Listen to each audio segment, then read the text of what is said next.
Cristiano Ronaldo finish. Cristiano Ronaldo বুড়ো হয়ে গেছে। ক্রিশ্চিয়ানো রোনাল্ডোর খেলা ছেড়ে দেওয়া উচিত।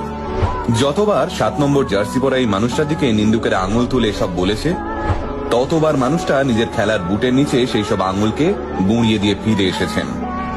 ক্রিশ্চিয়ানো রোনাল্ডো ফুটবলের দুনিয়ায় জন্ম নেওয়া এক কিংবদন্তি জাদুকর, কোটি কোটি ভক্তের কাছে এক অবিস্মরণীয় রূপকথা।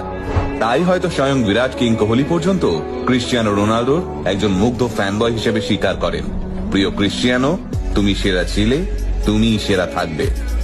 বিশ্বকাপে মরক্কোর কাছে হেরে ক্রিশ্চিয়ানো রোনাল্ডো যখন মাঠ ছেড়ে কাঁদতে কাঁদতে বেরিয়ে আসছিলেন, তখন সারা বিশ্বে ছড়িয়ে থাকা রোনাল্ডো ফ্যানেরাও চোখের জল সামলাতে পারেননি।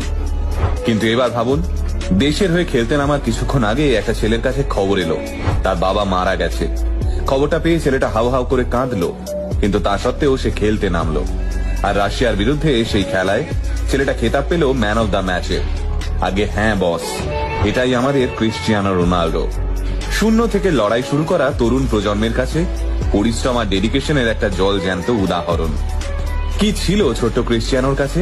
একটা ছেঁড়া বল, অসহায় মা, মাতাল বাবা, মাথার উপর অভাব আর পেটের ভিতর খিদে।